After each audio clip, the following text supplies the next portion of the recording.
getting paper on these player haters. Old news, money on the other line, so I'm not gonna hold you. Money on the other line, so I'm not gonna. Ladies and gentlemen, welcome back to another edition of I'm Not Gonna Hold You, Man, Season 3, Episode 30. It is Thursday, June 8th, 2023, man. It is a great day. The sun is finally fucking out in Los Angeles. If you live in Los Angeles, been spending any time out here lately, it's been looking like London in this bitch. So it's good that the sun is out. NBA Finals Game 4 is tomorrow. We're gonna, get into Game 3 in a minute. Got some NFL stuff to talk about. Got some, some NFL moves, NBA moves, a whole bunch of joints to talk about today. You know to follow me on Twitter and Instagram at BarberChairScott. Follow the Barbers Chair Network at BarbersChairNet.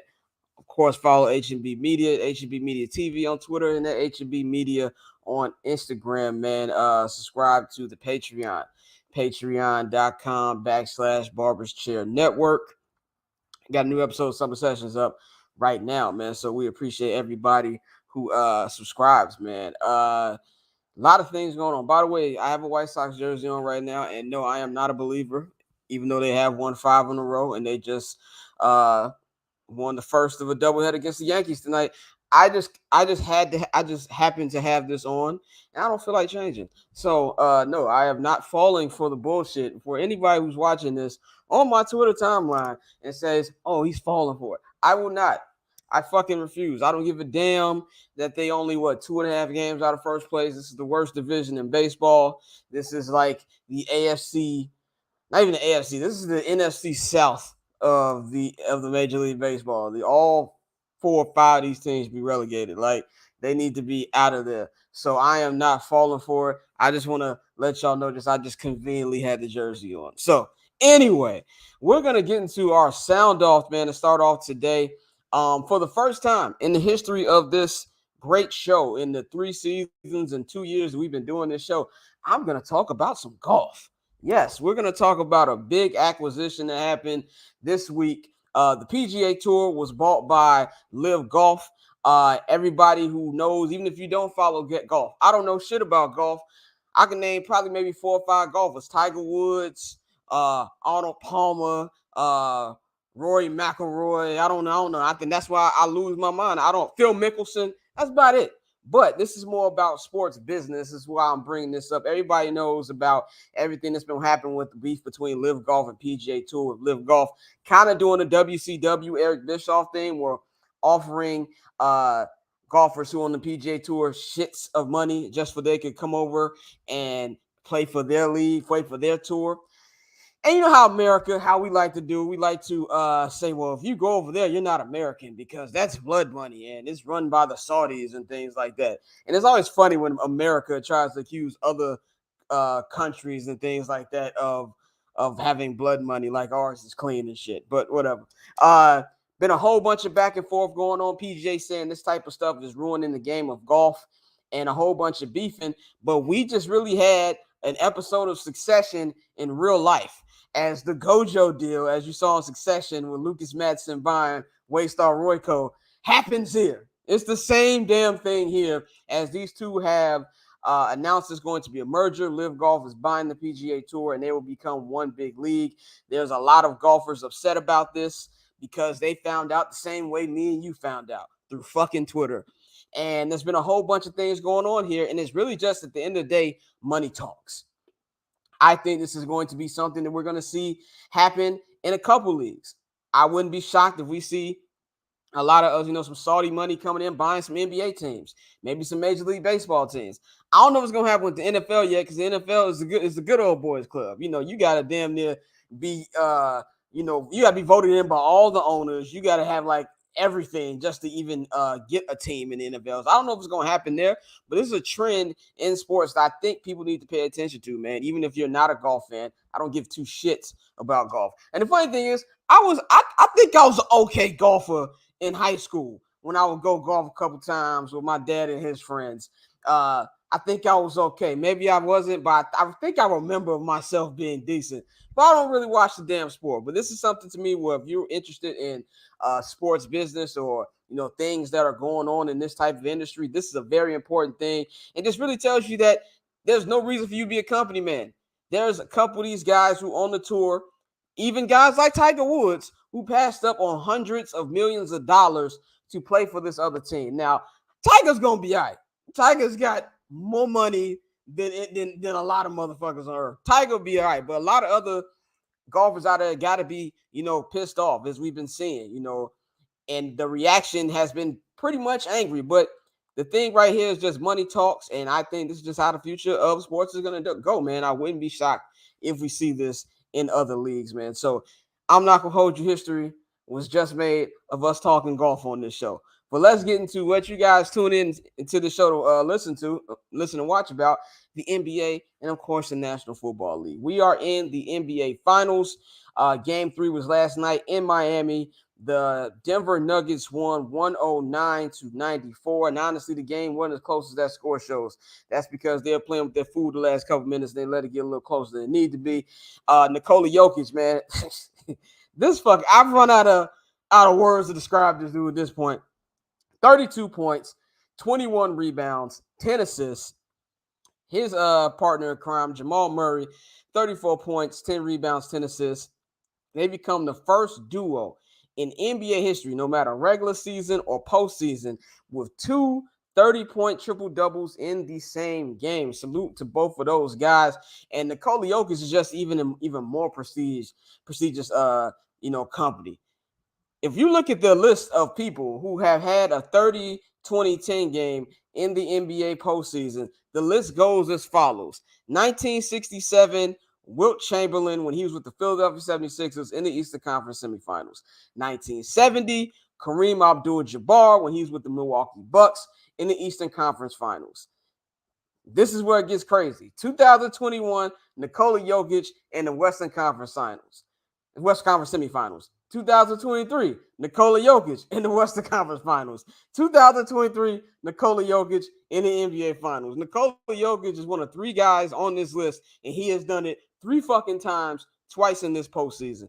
This dude is putting together one of the most impressive all-time runs that we've ever seen in NBA history. And this is one of these things where, I know we like to make jokes, not even make jokes, but it's because it's real shit about the Embiid Jokic debate, which is, to me, has been foolish from the jump, which I've been saying. Me and my man Pav have been preaching the gospel of Nikola Jokic, y'all, for a long time. Y'all just ain't been listening, and now you're finally seeing it on display. But this is a guy that if they get the next 2 wins, and I don't want to disrespect the Heat by saying that they got it all the way, even though I think they do. If they get the next 2 wins, he's going to be in a couple conversations. Now, my brother Flows, he brought up what's the big man Mount Rushmore conversation. We talked about this last night on the Barber's Chat Network NBA Finals postgame show. We put who would be on your big man Mount Rushmore. Mine currently right now, we're only talking centers when I think of big men. Now, I know Tim Duncan played a little bit of center, but I still look at TD as a power forward. On my personal big man Mount Rushmore, you got Kareem Abdul-Jabbar. You've got Shaquille O'Neal. You've got Hakeem Olajuwon. And I know Wilt Chamberlain should probably be on this list. But like I've said countless times before, we have footage and pictures of Dr. Martin Luther King Jr. being hit with stones in Marquette Park on the south side of Chicago. But we ain't got no damn footage of Wilt Chamberlain scoring that 100. There's actual footage of Robert Kennedy getting carried out of that hotel after he got killed. But we ain't got no video of Wilt Chamberlain. I don't know if I 100% believe that. I'm putting on number 4, King of the Rings, Mr. Bill Russell at 4. Now, there's a whole bunch of different ways you can look at this. There's other centers that you could put there who have great resumes. The Admiral, David Robinson, you could put him on there. You could put, it's a whole bunch of lists there of great centers that you could put. I'm not saying Nikola Jokic is going to make the Mount Rushmore if he wins this one, but he's in the fucking conversation. I think he's a top 10 center of all time, and I don't like doing the all-time list right away. I'm definitely a guy who's like, wait till they finish their careers. But sometimes you just know what you're seeing when you're seeing it.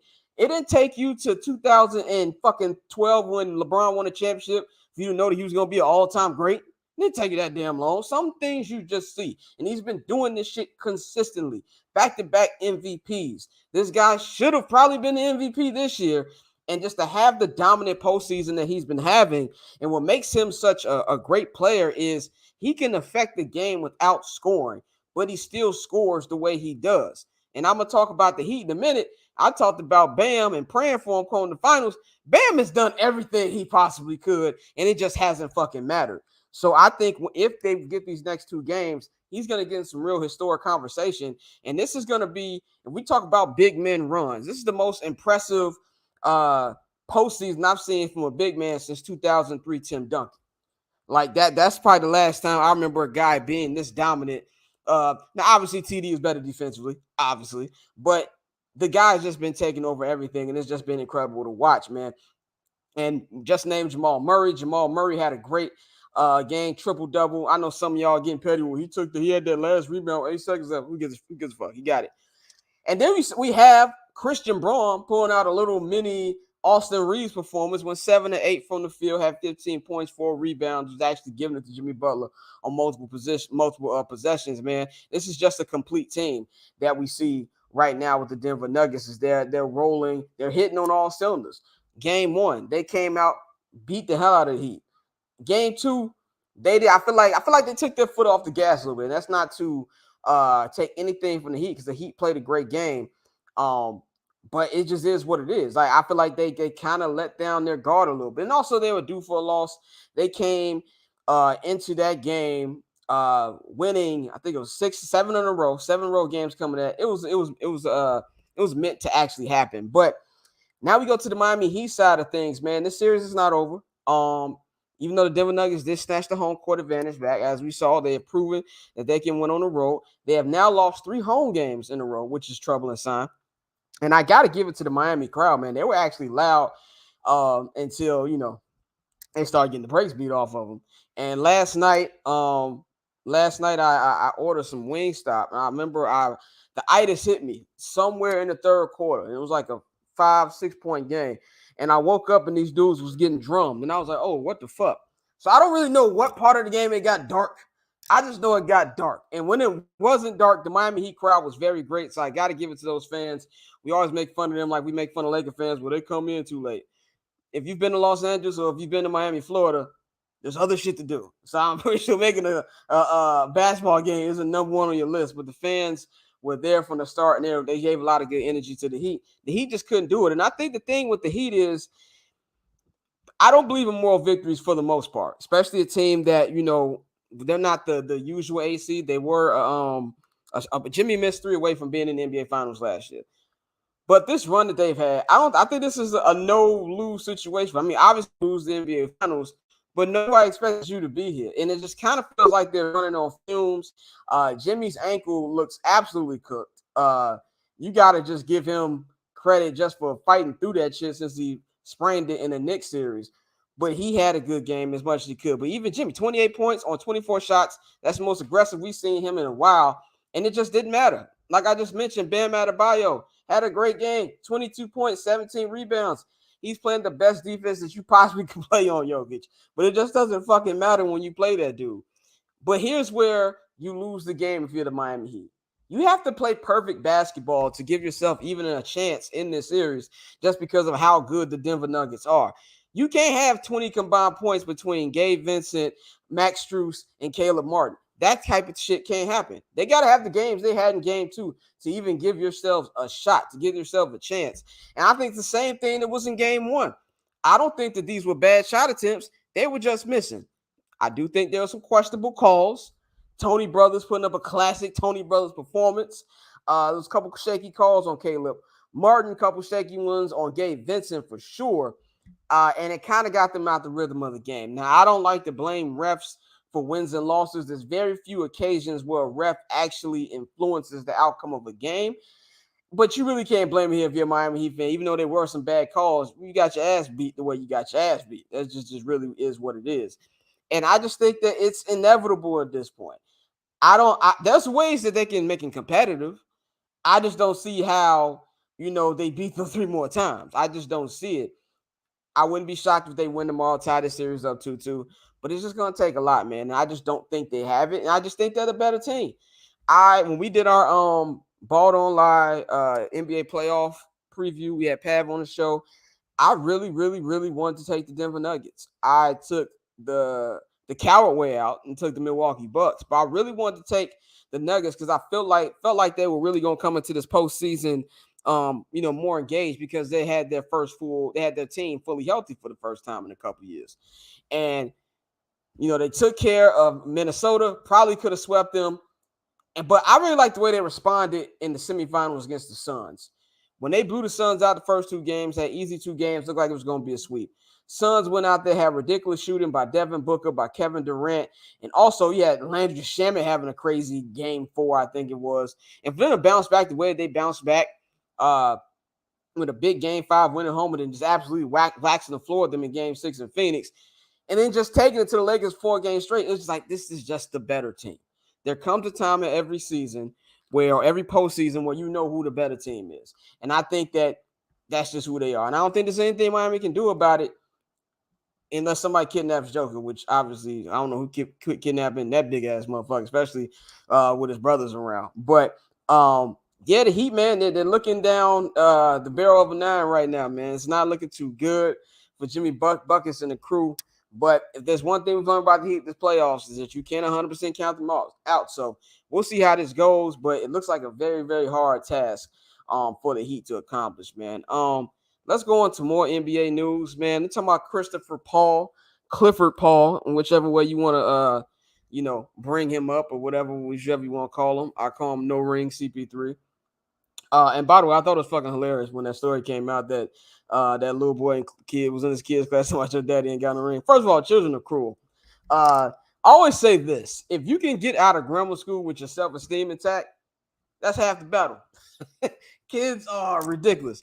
High school is a pain in the ass too, but high schools are ruthless. But I feel like when you're in high school, there's still a little bit of heart. Sometimes you just being an asshole on purpose when you're a teenager.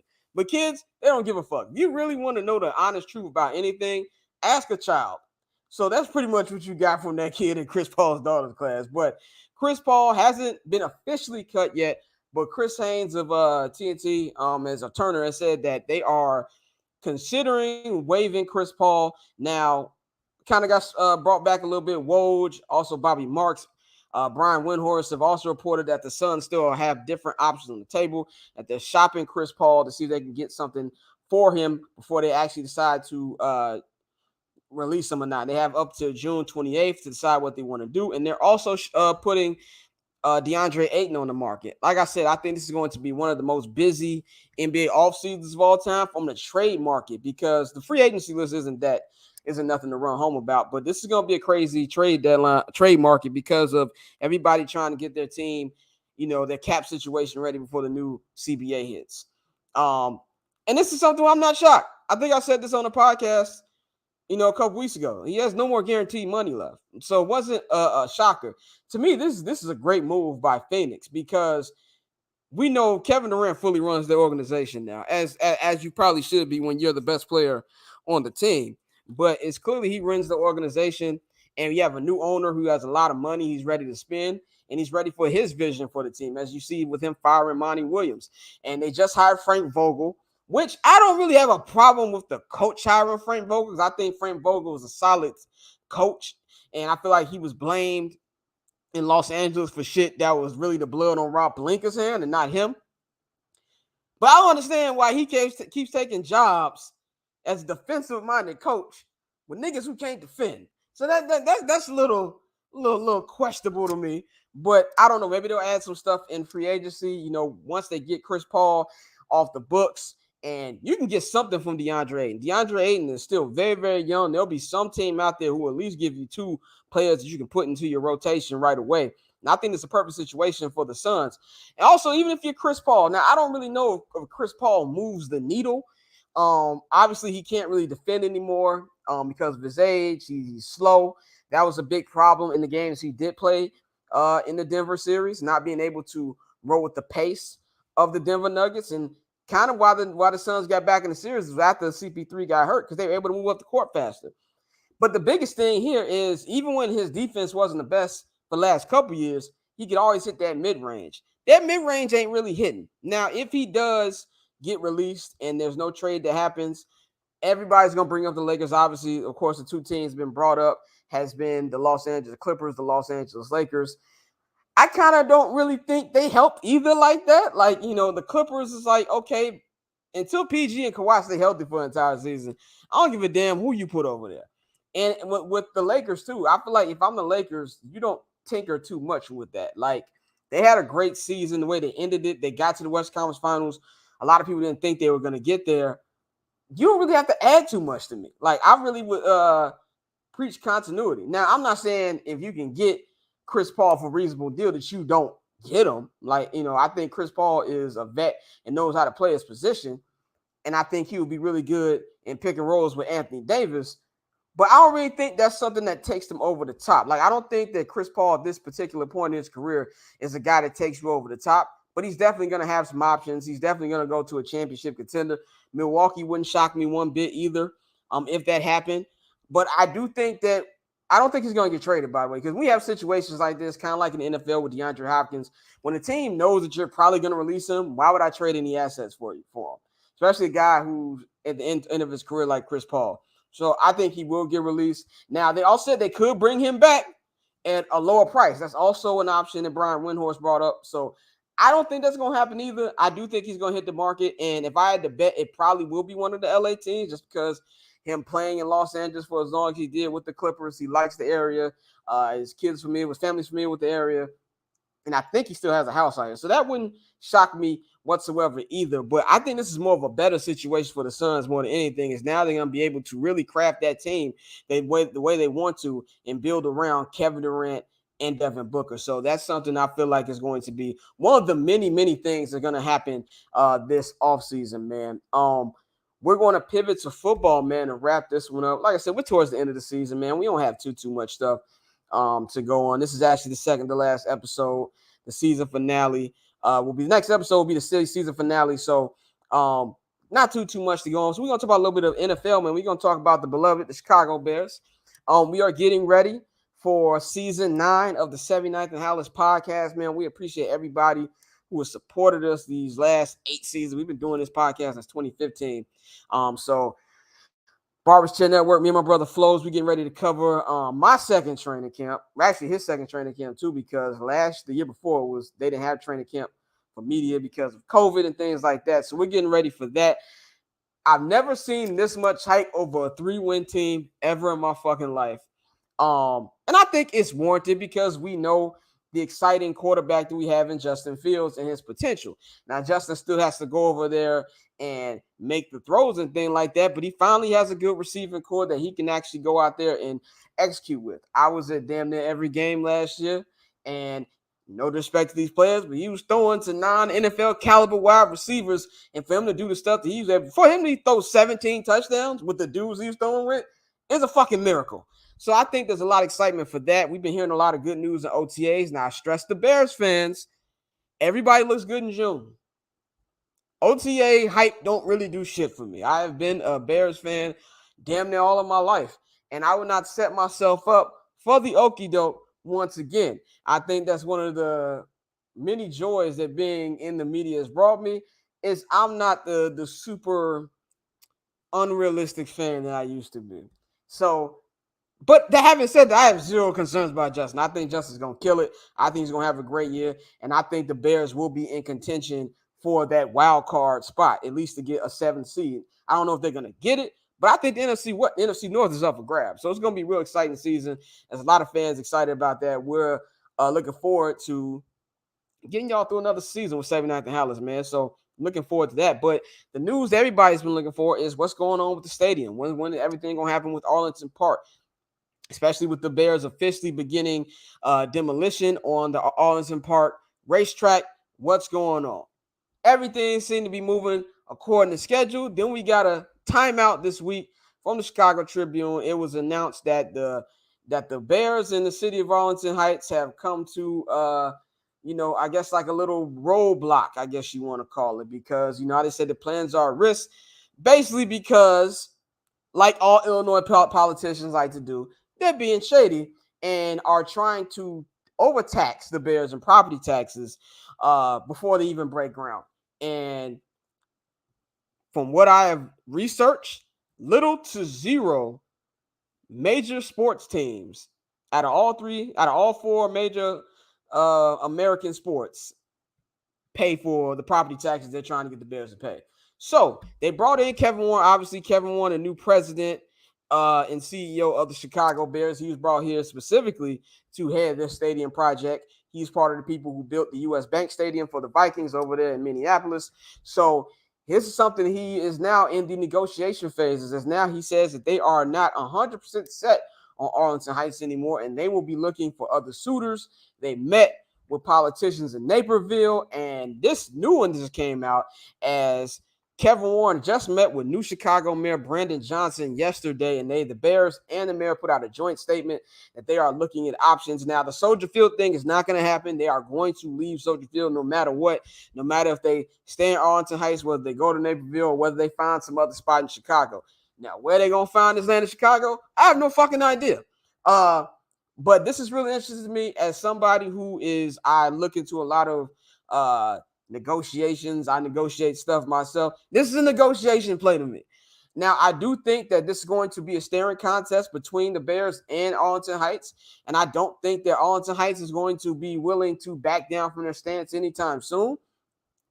But with that being said, Arlington, they would be doing maybe some of the dumbest stuff ever to not have the Bears in their city. I think it would be stupid for them, and I think ultimately they will come together and agree to terms.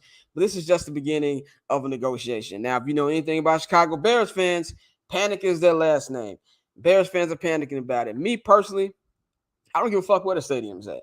As long as it's not in fucking Soldier Field, I don't give a damn where it's at. It could be on the fucking moon for all I care. Just get the Bears 2003 21st century type stadium, and that's all I care about. So, but this is what Kevin Warren was brought into. He knows how to do negotiations. He's a businessman, and this is where something I have zero concern about this getting done, and I do think eventually it will get done. Bears fans, I know we're slow on content during the summer. We ain't got to panic about every little thing. A couple of y'all is panicking about Jalen Johnson not showing up to non-mandatory OTAs, by the way. Non-mandatory. Freaking out about Nate Davis not coming to OTAs. Oh, what's this mean? He just signed a new contract with the Bears. I don't think he will be holding out. Like, use your head here. But that's just one of the many things that's going on. Training camp will be starting next month, so we can actually start to talk about football soon. So I am looking forward to being at my second training camp next month. I will not be looking forward to being in the extreme Lake Forest heat, but it will be fun to see that. I think it's going to be an exciting camp. A lot of battles going on for the Bears, so it's going to be fun to watch, man. But as far as the stadium, it's coming. Just be patient. Just be patient, man. Gonna wrap this up with some NFL news, some minor NFL news that happened today. Dalvin Cook just got cut by the Minnesota Vikings. My take on this is, first of all, I think the Minnesota Vikings are going to be sorry as hell this year. This is like one of their three major cuts. They got rid of my man is the defensive end escaped my name. But anyway, they let go of like three people this year. So some of the key pieces that they had on the team last year are not there anymore. And now pretty much you're relying more on Kirk Cousins to basically try to win you games. Now he doesn't have a running back. They must have faith in the second string running back that they have. But to me, this is more of a story about how the league undervalues running backs. And I don't really like it. Like, I get that running back isn't a prime position the way it used to, but this dude is 27. He has 50 total career rushing TDs. He's coming off his fourth straight 1,000-yard season. I don't think that's just somebody who can just replace like that. Now, I understand this situation like Ezekiel Elliott. He hasn't been the same guy. He's fallen off the last couple of years, but Dalvin Cook has been productive. And I don't personally get this move for the Minnesota Vikings. I'm not mad at it because fuck them, but I don't really understand this move for them. I understand. I do think there will be suitors. I just don't think he's going to get the money he wants because of how, we look at the running back market now. But this is just something where, if you look at how when they hired their new general manager 2 years, everybody was like, look what they're doing now. The Vikings are completely fumbling this, man. And now you're putting your faith on Kirk Cousins. And the only thing I would trust Kirk Cousins with is telling me how to run a checkup, because he is one of the all-time – there's any all-time list that Kirk Cousins will be on. He is in the all-time bag getters of all time. I will take a finance course from him and Chase Daniel on how to get a fucking check, because those dudes know how to do it, man. Another move that happened today, a big move, man. Not a big move, but a decent move. Defensive end Frank Clark of the Kansas City Chiefs, two-time Super Bowl champion, will be signing with the Denver Broncos, man. I think this is a good look for the Broncos, a guy who come in and kind of replace Bradley Chubb a little bit and, make that defense even better. We know that's a strong part of the Denver Broncos. Now, this is a very important season for them because of everything that is on the line on the offensive side of the ball. Sean Payton is coming in. They got rid of Nathaniel Hackett last year, and Russell Wilson had his worst year as a starter ever. If Russell Wilson can't get it done with Sean Payton, it might be curtains for Broncos country. So that's going to be interesting to see, and I do think it's a good signing for them because now I feel like this is a signing to them. They feel like they can compete in the division. Now they're probably in the toughest division in football with obviously Patrick Mahomes and Kansas City Chiefs, got Justin Herbert and the Chargers. The Raiders, man, Jimmy G is a quarterback that I feel like can get you to the playoffs. Obviously, Jimmy G has been to a Super Bowl, but we don't know if he even gonna fucking play with that fucking foot. But they're in a tough division. But I do think that if Russ can actually play to the Russ we know and love, that they'll be right back in contention for that division title, man. So just a couple signings. We're past the June 1st cut date. Hasn't been a lot of big cuts yet.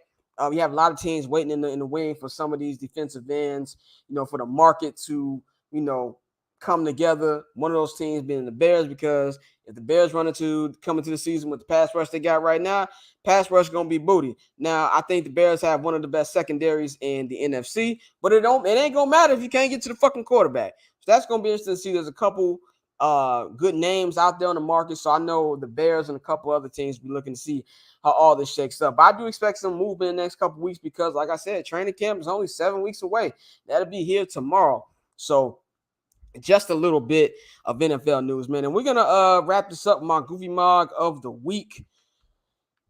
NFL players, man. Isaiah Rodgers Sr. of the Indianapolis Colts has been caught gambling, and he will be suspended.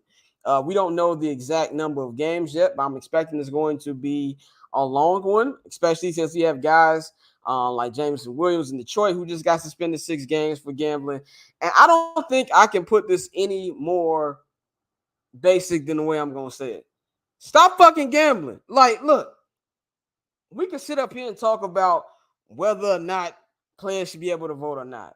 I think it's an obvious answer. It shouldn't be. We know why players can't fucking gamble. Like you don't want to put the fate of the game on the line with guys who are gambling and shit like that. We don't know if they gamble on their own games. But the thing here to me is you got to be smarter. The NFL is watching you. They know everything you're fucking doing. So why risk your career for some stupid shit? Like you what you're gambling 9 times out of 10 is not more than what you're making in the NFL. And I just don't understand the logic in that. Like, we're not here to talk about, the rules and things like that. And some of these players say, well, the rules are confusing. No, they're not. You just don't fucking gamble. And you start doing slick shit, like doing it on your girlfriend's phone or on your mama's phone and thinking that they ain't going to find your ass. They're going to get you. They've got people. Ask Calvin Ridley, who missed the whole goddamn season. Ask Jameson Williams, who's going to miss damn near half a season. It's stupid shit, and you're just putting yourself in jeopardy and you're putting your team in jeopardy. So I don't understand it. I get that gambling is a big thing, and it's a big thing with sports now. It's legal gambling in a lot of places. Still not legal in California, which is weird to me because everything else on planet Earth is legal here, but niggas can't put in a parlay. But it's just really as simple as just stop doing it.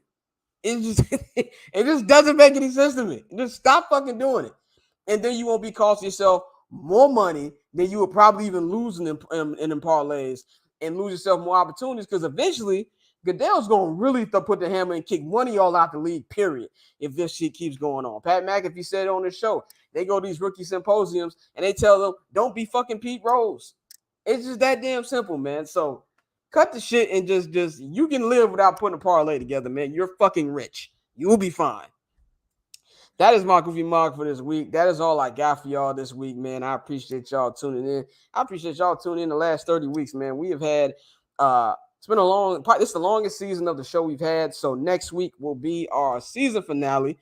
I'm already cooking stuff up for season 4. Season 4 is going to be 30 times better. I've got some plans for y'all with that. So, but next week, if the NBA Finals ends on Monday, like I'm expecting it to. We'll be back on Thursday per usual. But if it does go to a game 6 on Thursday, we will have the finale on Friday. It's not going to go to a game 7, so I'm not even going to plan for that. It's like, I'm sorry, Miami, but you're not forcing us to a game 7. But next week will be the season finale of I'm Not Gonna Hold You season 3, man. Shout out to everybody watching. Shout out to my super producer, Pat Vito. You know to follow him on Twitter at Pat World. Stream all his new music right now at patverbs.com. You know to follow me on Twitter and Instagram at Barberchair Scott. Follow the Barbers Chair Network at BarbersChairNet on Twitter and Instagram. Subscribe to Patreon, patreon.com/Barbers Chair Network, man. And I'm going to holler at y'all next week. We out. Getting paper on these player haters, old news, money on the other line.